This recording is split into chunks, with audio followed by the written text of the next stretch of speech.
আপনারা হয়তো আমার সম্পর্কে একটা কৌতুক শুনেছেন। আমি শিওর আমি নাকি জামাত ইসলামের কাফের শাখার আমির। আমার হেটাররা আমাকে এভাবেই ডাকে মাঝে মাঝে। আগে আওয়ামী লীগ আর বামেরা ডাকতো, এখন বিএনপি ওয়ালারও ডাকে। কিছুটা বিদ্রুপ থাকলেও এটা আমার হেটারদের অসহায়ত্ব এক ধরনের। আগে শুধু আওয়ামী লীগ, বাম আর ইন্ডিয়ার শত্রুতা মোকাবেলা করতে হইতো। এখন শত্রুর তালিকায় যুক্ত হয়েছে ফোনদের আলো, দিল্লি স্টার, আর্মির দুর্বৃত্ত জেনারেলরা, শহীদুল আলমের মতো সুশীল, ডেভিড বার্গম্যানের মতো বিদেশি সাংবাদিক, আর বিএনপির পুরা র্যাঙ্ক অ্যান্ড ফাইল। আলহামদুলিল্লাহ, শত্রুরাই আমার ক্ষমতা বাড়ায় দিচ্ছে। আমার শত্রু ভাগ্যকালে ঈর্ষণীয়। শত্রুরা যখন আপনার বয়ানের জবাব দিতে পারে না, তখন সে আপনার এই ক্যারিকেচার বানাইতে চায় অথবা ধ্বংস করতে চায়। তাই পরিষ্কার করে বলি যে আমি তো মুসলমানরা জানেন, আমি বলি আমি বাংলাদেশি হিন্দু। আমি জামাতের লোক না, জামাত করি না, এনসিপিরও কেউ না, এনসিপি করি না, কোনো রাজনৈতিক দলের সদস্য না, কোনো দল, কোনো গোষ্ঠী, কারো কাছে বিবেক বন্ধক দেই নাই। আমি আসছি বামপন্থী রাজনীতি থেকে। বাম রাজনীতির মধ্যে আমার রাজনৈতিক শিক্ষা বাইরে ওঠা। আমি এর ইতিহাস জানি, এর লড়াই জানি, তার সাহস জানি, তার দুর্বলতা জানি, তার ভীরুতা জানি, তার ব্যর্থতা জানি, বিশ্বাসঘাতকতাও জানি। আর ঠিক এই কারণেই আজ আপনাদের কাছে আমার একটা ব্যাখ্যা দেওয়ার দরকার আছে যে একজন আমার মতো মানুষ, যার শিকড় সেকুলার বাম রাজনীতিতে, সে কেন একটা ইসলামপন্থীদের নেতৃত্বাধীন নির্বাচনী জোটকে নির্বাচনে সমর্থন করতেছে। এর উত্তর আদর্শ না, ধর্মও না, এবং এটা কোনো ধান্দাবাজিও না। এর উত্তর হইল জুলাই। প্রশ্নটা হইল, জুলাই বেঁচে থাকবে নাকি জুলাইকে কবর দেওয়া হবে? 12 ফেব্রুয়ারি বাংলাদেশে এমন একটা নির্বাচনের মুখোমুখি যেটা তার ইতিহাসের সবচেয়ে গুরুত্বপূর্ণ নির্বাচনগুলোর মধ্যে একটা। এটা কোনো রুটিন নির্বাচন না, কোনো দল বনাম দলের লড়াই না। এটা একটা যুগান্তকারী সিদ্ধান্ত নেওয়ার নির্বাচন। এই দেশের ভবিষ্যৎ কোন দিকে যাবে আসলে, সেই সিদ্ধান্ত নেওয়ার নির্বাচন। আমরা আজ এমন সন্ধিক্ষণে দাঁড়ায় আছি, একটা পথ আমাদের পিছনের দিকে নিয়ে যাবে। দুর্নীতি, ফ্যাসিবাদ, চাঁদাবাজি, ধান্দাবাজি, পরিবারতন্ত্র আর অলিগার্কদের সেই পুরানো বন্দোবস্তের শাসনের দিকে। এমন এক অর্থনীতির দিকে যার ভিতরে লুটপাট আর অদক্ষতা ছাড়া আর কিছু নাই। তারা আমাদের নিয়ে যাবে এমন এক রাষ্ট্রের দিকে যার প্রতিষ্ঠানগুলোর উপরে মানুষের আর বিশ্বাস নাই। আপনারা দেখতেছেন না, আই হ্যাভ এ প্ল্যান বলে তাদের আয়ত্তের মধ্যে থাকা বেস্ট মেধাগুলোকে দিয়া যে প্ল্যান জাতির সামনে হাজির করেছে, সব কয়টা ফালতু, 2 পয়সার দাম নাই। যাদের দিয়ে প্ল্যান দেখাইছে ওরা জিন্দগিতে একটা কোম্পানির প্ল্যান করে নাই। রাষ্ট্রের জন্য প্ল্যান তো দূর কি বাত, রাষ্ট্রের জন্য প্ল্যান বানাইতে আসছে। শখ কত কুজার হয়েছে, চিত হয়ে শোয়ার শখ। বাঙ্গুল্যান্ডারে খুব ইন্টারেস্টিং জিনিস দেখবেন, সব ভালসুনগুলো নিজেদেরকে বহুত তালেবার হিসেবে ভাবছে। এতদিন ধরা খাইতো না, এখন সকাল সন্ধ্যা ধরা খায় আমার কাছে। তাই ফরিদপুরে সোয়াবিন চাষ পায়, দিনাজপুরে আমের এক্সপোর্ট করতে চায়, নীলফামারীতে মেডিকেল কলেজ বানাইতে চায়, কুমিল্লায় ইপিজেড বানাইতে চায়, এভার কেয়ারের সরকারি হাসপাতালে রোগীর ডায়ালাইসিস করাইতে চায়, কারণ এভার কেয়ারের সারপ্লাস ক্যাপাসিটি আছে। আর 12,000 কোটি টাকা বাজেট দিয়ে সারা দেশের মানুষকে ফ্যামিলি কার্ড দিতে চায়। এই হইতেছে plan. I have a plan. বাংলার লুথার কিং ও বাংলার লুজার কিং হবে। আর কার্ডের পরে কার্ড, তাও নাকি সব বেস্ট ব্রেন নিয়ে এসব বানাইছে। শুনেছেন? গতকালকে শুনেছিলাম, আজকেও আবার শুনেন, কারণ ওকে ধরিচ্ছি, দাঁড়ান শুনেন। বেশ অনেক মাস ধরে গুরুত্বপূর্ণ সব আপনার বিষয়গুলোতে জনাব তারেক রহমান বড় বড় আপনার টাস্ক ফোর্স টিম তৈরি করেছেন। হেলথ সেক্টর বলেন, এডুকেশন সেক্টর বলেন, এডুকেশনটার সাথে আমি নিজেই অতপ্রতভাবে জড়িত ছিলাম, আরো অনেকগুলো সেক্টরে গুরুত্বপূর্ণ টিমস তৈরি করেছেন পুরো ওয়ার্ল্ড, বাংলাদেশের যারা বেস্ট বিশেষজ্ঞ আছেন তাদেরকে নিয়ে। এই সেক্টরগুলোতে আমরা কিভাবে উন্নয়ন আনতে পারি এবং বিশ্বমাপে কম্পিটিটিভ আমরা হতে পারি, তো সেই জায়গা থেকে উনার বৃহত্তর প্ল্যান আছে। এটা আমি আপনাদেরকে পরিষ্কার জানিয়ে দিচ্ছি, উনার বৃহত্তর প্ল্যান আছে। শুনেছেন তো, টাস্ক ফোর্স কইরা এই সমস্ত বানাইছে তাই। রহমান, আপনার এই প্ল্যান তো কোনো মাঝারি সাইজের কর্পোরেটের ইন্টার্নকে দিলে করে দিতে পারতো, এসে ভালোভাবে করে দিতে পারতো, অনেক কম সময় করে দিতে পারতো। এই যদি আপনার বেস্ট ব্রেনের প্রোডাকশন হয়, তাহলে খবর আছে, আপনারও খবর আছে, দেশেরও খবর আছে। ইশতেহার ঘোষণা করেছে না বিএনপি, এই ইশতেহার যে লিখিছে সেও ফাঁকিবাজ, যাদের দিয়ে লিখাইছে প্রত্যেকটা ফাঁকিবাজ। 2001 সালে বিএনপির ইশতেহার থেকে চোথা মারিছে। সেই একই মনোরেল চালু করবে, বস্তিবাসীদের জন্য আবাসন করবে, কলকারখানায় নিরবিচ্ছিন্ন বিদ্যুৎ সরবরাহ করবে, বেকার ভাতা দিবে, ন্যায়পাল নিয়োগ দিবে। এইসব কিন্তু 2001 সালের ইশতেহারে ছিল, আবার দিছে। এখন বুঝিছেন তো, এগুলো করবে না।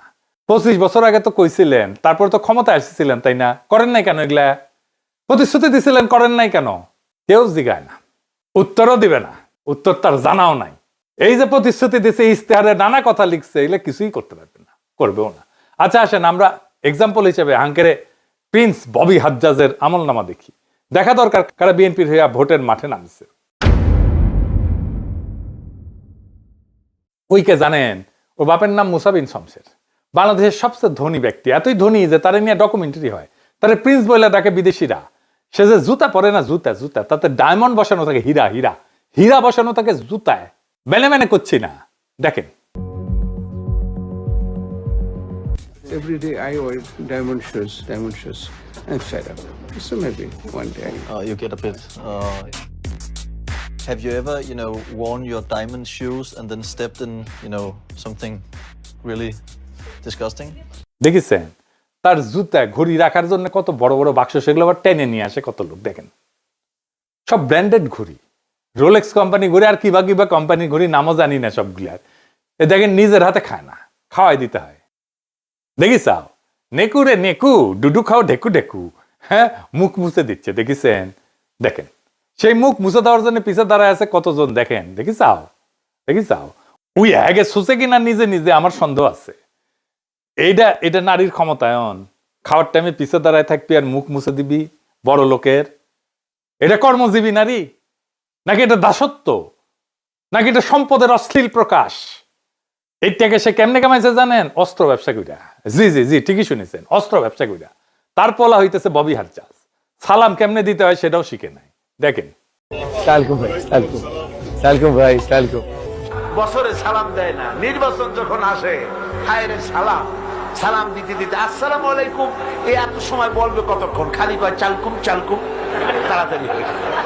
এই সুপার রিচের পোলার ক্যান্ডাস দিতে সে খাইছিল, কারণ ওর বোনের বিয়ে দিছে শেখ সেলিমের ছেলের সাথে। এবার বুঝেছেন তো রসুনের সব এক জায়গায়, বুঝেছেন তো এইটাই সেই এলিট এস্টাবলিশমেন্ট, সবগুলা কি এক জায়গায় বান্দা। এই সম্পদ রক্ষা করা লাগবি না, তাই রাজনীতি। হাসিনার বিরুদ্ধে রাজনীতি করছে যেন দুঃসময় বেআইরে প্রোটেক্ট করতে পারে। আওয়ামী লীগের রাজনীতিতে তারেক রহমান তো এমনিতে আনতে চায় না, এই যে এগুলোর জন্য আনতে চায়। এই ববি হাজ্জাজের বাসায় আপনি ঢুকতে পারবেন? ঢুকতে দিবে আপনারে? পারবে না। ওই টাকা সেটা এমপি হবি, ওই ধান্দা করিছে, অত সুজা না। টাকা নেন অসুবিধা নাই, কিন্তু ভোট দিবেন মামুনুল হককে। হ্যাঁ বুঝি চাও, রিক্সা মার্কে খালি সিল মারো রে সিল মারো, রিক্সা মার্কাত সিল মারো। যে আপনার স্বপ্ন জানে, কল্পনা জানে, দুঃখ জানে, বেদনা জানে, যে সত্যিকার অর্থে আপনার প্রতিনিধি হইতে পারে। আপনি নিজেই বিবেচনা করেন মুসা বিন শমসেরের ছেলে আপনার প্রতিনিধিত্ব করার যোগ্যতা রাখে কিনা, না মামুনুল হক রাখে? সে তো আপনারই লোক। এই ববি হাজ্জাজেরা সেই পথের পথিক, যেই পথে তারেক রহমান আর ধানের শীষ আমাদেরকে নিয়ে যেতে চায়। আর কোন পথ আছে? আর একটা পথ আছে, যেই পথ সামনে যায়, ভবিষ্যতের দিকে যায়, জাতিকে ভবিষ্যতের দিকে নিয়ে যায়, একটা নতুন সময়ের দিকে নিয়ে যায়, যেখানে জুলাইয়ের চেতনা বেঁচে থাকে, জুলাই জিন্দা থাকে এবং জনগণের স্বপ্নের রাষ্ট্রের বদলের দাবি জুলাইয়ের চেতনা বাস্তবায়িত হয়। আজ তো জুলাই নিজেই ঝুঁকিতে আছে, জুলাই বিপ্লব আর জুলাই যোদ্ধারা। আজকে প্রশ্ন, আমরা কি জুলাইকে কবর দেব, না আবার পুরনো ব্যবস্থার কাছে আত্মসমর্পণ করব? নাকি বড় লোক রাজনীতিবিদ, লুটেরা, ব্যবসায়ীর দুর্নীতিগ্রস্ত আমাদের লুটপাট অব্যাহত থাকবে? নির্বাচনের দিন যতই ঘনায় আসতেছে, সব দলই অনেক ভালো ভালো কথা কইছে, তাই না? তাদের বক্তব্যগুলো শুনলে মনে হয় বাহ কি চমৎকার কথা, একই ভাষার কথা। তারা কি করছে, কে বেশি বিপজ্জনক, কে বেশি অযোগ্য, কাকে বিশ্বাস করা যায় না, কে সেই 1971 স্বাধীনতার বিরোধিতা করেছিল, ওরে বাপ রে, এই গানই ফাঁদ। নির্বাচনের আগে ভালো কথা বলা খুবই সহজ। পুরুষ মানুষের কুরকুরে উঠলে বউরে কয় না, দেখিছো কত সুন্দর চাঁদ উঠিছে, উনকে আর কি। ইলেকশন আসলে যত সার্কাস শুরু হয় রাজনৈতিক দলগুলায়, কিন্তু নাগরিকদের কাজ হচ্ছে প্রশ্ন করা। আমাদের কঠিন প্রশ্ন করতে হবে এই রাজনৈতিক দলগুলোতে কারা এই দলগুলোর পেছনে আছে, কোন পরাশক্তি, কোন আন্তর্জাতিক শক্তি, কারা টাকা দেয়, এদের ক্ষমতা আসে কোথায় থেকে, প্রার্থীরা কারা, তাদের রেকর্ড কি, এবং সবচেয়ে গুরুত্বপূর্ণ তারা আদৌ সংস্কার বাস্তবায়ন করতে পারবে কি না বা করতে চায় কিনা। এই জায়গায় একটা কথা খুব পরিষ্কার করে বলা দরকার, এই নির্বাচন আদর্শ বনাম আদর্শের লড়াই না, এটা ধর্ম বনাম ধর্ম নিরপেক্ষতার লড়াই না, এটা আসলে স্টেট ক্যাপচার বরং স্টেট রিপেয়ার, এইটার লড়াই। রাষ্ট্র ক্ষমতা দখল করে লুটপাট আগের শাসন চালানো আর রাষ্ট্র পুনর্গঠনের লড়াই, এই দুইটা জিনিস। একদিকে আছে এমন দলগুলা যারা রাষ্ট্রকে আগেই দখল করে ফেলছে, ব্যবসা দিয়া, আমলাতন্ত্র দিয়া, পরিবারতন্ত্র দিয়া, পুরনো সিস্টেমের উপরে দখল দিয়া আগের ব্যবস্থার সাথে সিস্টেম কইরা।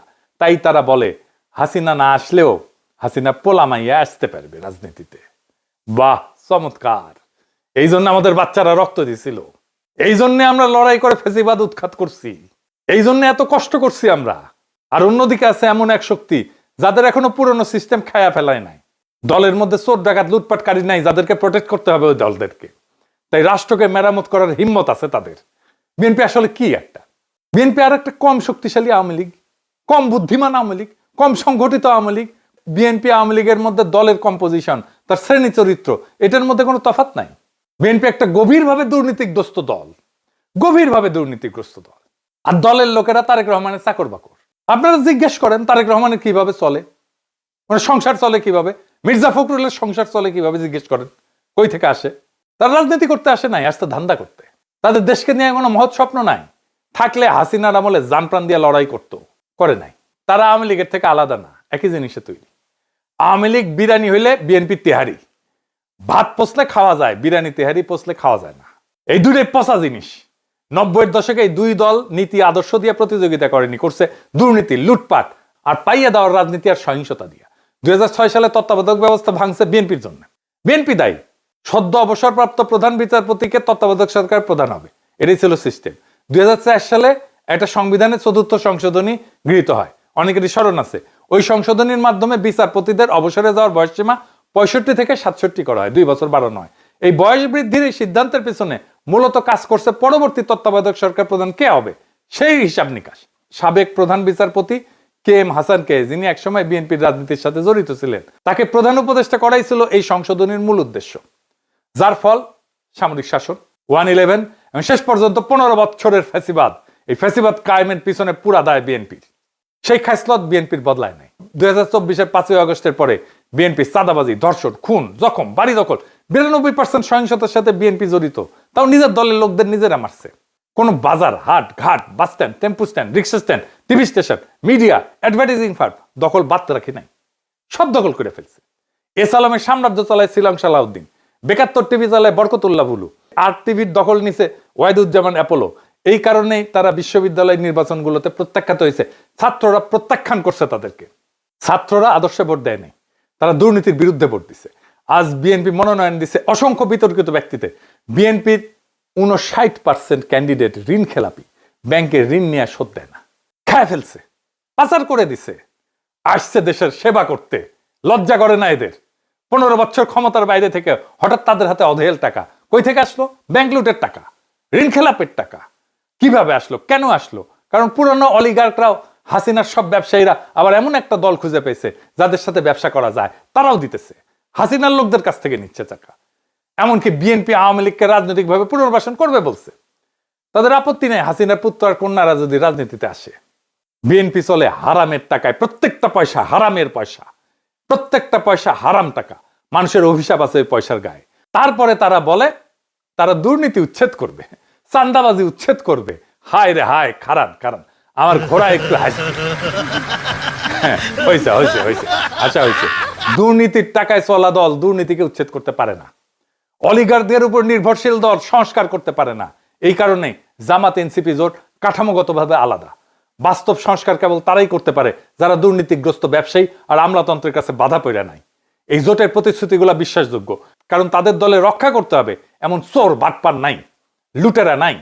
তাদের নেতৃত্ব পুরনো বিষাক্ত রাজনীতিতে ডুবে নাই। দলে গণতন্ত্র আছে, পরিবারতন্ত্র নাই। সংবিধান সংস্কারের কথা তাদের মুখে শোভা পায়, কারণ তারা পরিবারতন্ত্র বাঁচাইতে রাজনীতি করে না। রহমান অ্যান্ড সন্স এর মাফিয়া সাম্রাজ্যের অংশ হইতে আসেনি তারা। 2 রহমান ফ্যামিলি তো, শেখ মুজিবুর রহমান আর জিয়াউর রহমান ফ্যামিলি, এই তো 2 রহমান অ্যান্ড সন্স। এরাই তো বাংলাদেশের রাজা, এরাই তো বাংলাদেশের হর্তাকর্তা বিধাতা। বিএনপি থেকেও রাজনীতি করতে আসে না তো, আসে ধান্দা করতে। আর এই ধান্দা করার জন্য কে কত বড় তারেক রহমানের চাকর হইতে পারবে এটা প্রমাণ করে। এটা সত্য যে জামাত এনসিপি দুর্নীতিগ্রস্ত সরকার চালানোর অভিজ্ঞতা তাদের নাই। আর এটাই তাদের সবচেয়ে বড় শক্তি। তারা বিশেষজ্ঞদের জন্য, স্বচ্ছতার জন্য, সংস্কারের জন্য ওপেন আছে, কারণ তারা পুরনো দায়ে বন্দী না। তাদের এমন কোনো ব্যাগেজ নাই যেটা তাদের বহন করতে হবে। এইবার আসি ভারত প্রশ্নে। সবাই ভারতের সাথে সংলাপের কথা বলে, সবাই সুসম্পর্কের কথা বলে। বিএনপি বলে জাতীয় স্বার্থের কথা, কিন্তু কার স্বার্থ? আওয়ামী লীগ 15 বছর একই ভাষা ব্যবহার করছে, ফল কি পেয়েছি? ইতিহাসের সবচেয়ে বাজে কূটনৈতিক সম্পর্ক পাইছি ভারতের সাথে, ভারতও এটাই পাইছে। আর এমন একটা জাতি যে নিজের আত্মসম্মান হারায় ফেলছে, তাতে কি ভারতের লাভ হয়েছে না বাংলাদেশের লাভ হয়েছে? কারোই লাভ হয়নি। ভারত শুধু আওয়ামী লীগের ফ্যাসিবাদী শাসনকে সমর্থনই দেয়নি, তারা তার বহু অপরাধী নেতাকে আশ্রয় দিয়ে রাখছে, যাদের ফাঁসি হয়ে গেছে। সংলাপ ভালো কথা, কিন্তু মর্যাদাহীন সংলাপ আসলে কূটনীতির পোশাকে আত্মসমর্পণ।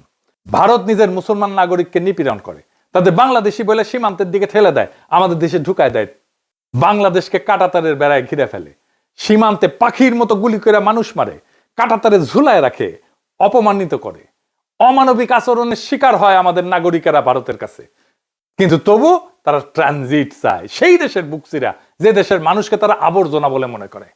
এ কেমন কূটনৈতিক সম্পর্ক? এ কেমন রাষ্ট্রে রাষ্ট্রের সম্পর্ক? একটা জাতির মর্যাদার কি কোনো দাম নাই? এই জায়গায় জামাত এনসিপি জোট এবং জুলাইয়ের যোদ্ধারা পরিষ্কার, আগে মর্যাদা, সংলাপ পরে। এখন পশ্চিমা আর বাঙ্গি সুশীলদের ভয়গুলার কথায় আসি। নারীর অধিকার, সংখ্যালঘুর অধিকার, ইসলামী রাষ্ট্র হইতেছে কিনা, শরিয়া আইন আসতেছে কিনা, এই উদ্বেগগুলা বাস্তব এবং এগুলোকে উড়ায় দেওয়া যাবে না। বাংলাদেশ গভীরভাবে ধর্মপ্রাণ দেশ। বাংলাদেশের মানুষ তার ধর্মের কাছাকাছি থাকতে চায়, কিন্তু বাংলাদেশের মানুষ ধর্মীয় সম্প্রীতি কি সেটা জানে। বাংলাদেশের সাম্প্রদায়িক টেনশন লাগায় রাখছে দুইটা দল, বিএনপি আর আওয়ামী লীগ। হিন্দুদের সম্পত্তি দখল করছে কে? আওয়ামী লীগ আর বিএনপি তো ভাগাভাগি কইরা। আওয়ামী লীগ বেশি করছে, বিএনপি একটু কম করছে, কিন্তু ভাগাভাগি করে করছে। এটা ডেটার কথা, বানায় বানায় বলা কথা না। বাংলাদেশে যতগুলো হিন্দুদের উপর আক্রমণ হয়েছে সবগুলোতে আওয়ামী লীগ এবং বিএনপির স্থানীয় লোকজন ছিল। আমি বলতেছি, দায়িত্ব নিয়ে বলতেছি, প্রত্যেকটা ঘটনার দেখায় দেওয়া যাবে, অঙ্ক কষে দেখায় দেওয়া যাবে। আপনি একটাও ঘটনা দেখাইতে পারবেন না যেখানে জামাতের লোকজন যুক্ত ছিল। এই আওয়ামী লীগ আর বিএনপির মূল লক্ষ্য হচ্ছে বাংলাদেশের সংখ্যালঘু সম্প্রদায়কে, বিশেষ করে হিন্দু সম্প্রদায়কে নিজের স্বার্থে ব্যবহার করা, নিজের হীন রাজনৈতিক স্বার্থে ব্যবহার করা। দেশে থাকলে ভোটটা তার, ইন্ডিয়া পালাইলে জমিটা তার। এইবার সাধারণ হিন্দু সম্প্রদায় জায়গা মতো ভোট দিয়ে দিবে, সিল মারো রে সিল মারো। এনসিপি জামাত তাদেরকে পূর্ণ মর্যাদায় নাগরিক হিসেবে ট্রিট করবে। তারা সিদ্ধান্ত নিয়ে ফেলছে, ইলেকশনের দিন তাদের বুঝতে পারবেন। এবং এর ফল যেটা হবে, বাংলাদেশের সংখ্যালঘু সম্প্রদায় বাংলাদেশের 55 বছরের ইতিহাসে যেমন আজাদির সুখ পায় নাই, সেই আজাদির সুখ, সেই আজাদির স্বপ্ন তাদের পূরণ হবে। এইটা তারা পাইতে যাইতেছে এই জামাত এনসিপির শাসনে। লিখে রাখতে পারেন, গত 15 বছরের দমন বাংলাদেশের ইসলামী নাম পরিচয় মুছে দেওয়ার চেষ্টা করছিল, পারে নাই। ক্ষোভ বাড়াইছে, ইসলামী পরিচয়ের ঝান্ডার নিচে মানুষ সংগত হয়ে দাঁড়াইছে। যদি এবার মানুষের আকাঙ্ক্ষাকে বাধা দেওয়া হয়, ইসলাম ঠেকানোর নামে, ইসলামী রাষ্ট্র ঠেকানোর নামে গণরায়কে যদি প্রতিফলিত হইতে না দেওয়া হয়, তাহলে বাংলাদেশ একটা দীর্ঘমেয়াদী রক্তাক্ত সংঘাতের দিকে যাবে, যা আমাদের কারোই নিয়ন্ত্রণে থাকবে না। এই নির্বাচন ধর্মীয় আইন চাপানোর জন্য না, এটা এমন একটা জোট গঠনের প্রশ্ন যারা জুলাইয়ের সংস্কার আকাঙ্ক্ষা সম্পন্ন করতে পারে। নারীর অধিকার, সংখ্যালঘুর নিরাপত্তা, সংবিধানের সীমার উপরে কোনো আঘাত সহ্য করা হবে না। পরিষ্কার, প্লেন অ্যান্ড সিম্পল। আমরাই ঢাল হয়ে দাঁড়াবো। আজ আমাদের সামনে সিদ্ধান্ত স্পষ্ট। দল বনাম দল না, স্লোগান বনাম স্লোগান না, বরং দুর্নীতিগ্রস্ত অতীতে ফেরা নাকি জুলাই যা শুরু করছিল তা সম্পন্ন করা, এটাই এখন প্রশ্ন। জুলাই শুধু প্রতিবাদ ছিল না, জুলাই ছিল এক ঘোষণা। দেশের নাগরিক কারো প্রজা না, মর্যাদা দর কষাকষির বিষয় না, ক্ষমতা জনগণের কাছে জবাবদিহি করবে। বাংলাদেশ কোনো পরিবারের জমিদারি না। জুলাইয়ের প্রতি দায়বদ্ধতা, মর্যাদার প্রতি দায়বদ্ধতা, সংস্কারের প্রতি দায়বদ্ধতা, এগুলো কোনো বিমূর্ত ধারণা না। এইগুলা প্রত্যেকটা বাংলাদেশী নাগরিকের আজাদির ভিত্তি। দুর্নীতি থেকে আজাদি, ভয় থেকে আজাদি, পরিবারতন্ত্রের নিগড় থেকে আজাদি, সাদাবাজি থেকে আজাদি, অপমান থেকে আজাদি, দেশকে ধান্দার লুটপাটের জায়গা ভাবা এই রাজনীতি থেকে আজাদি। আজাদি মানে ভিক্ষার রাজনীতি না, যে আমাকে কার্ড ধরায় দেবে আর মাসে মাসে খয়রাতি দেবে। আজাদি মানে রাষ্ট্রের কাছে হাত পেতে থাকা না। আজাদি মানে নাগরিক হিসেবে মাথা উঁচু করে দাঁড়ানো।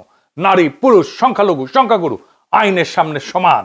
বাংলাদেশের রাষ্ট্রের সামনে, সংবিধানের সামনে সবার অধিকার সমান। নিজের মর্যাদায় নিরাপদ। জুলাইয়ের জন্য, মর্যাদার জন্য, সংস্কারের জন্য, আজাদির জন্য জামাত এনসিপি জোটকে এই নির্বাচনে জিততেই হবে, এর কোনো বিকল্প নাই। ইনকিলাব জিন্দাবাদ, আজাদি জিন্দাবাদ।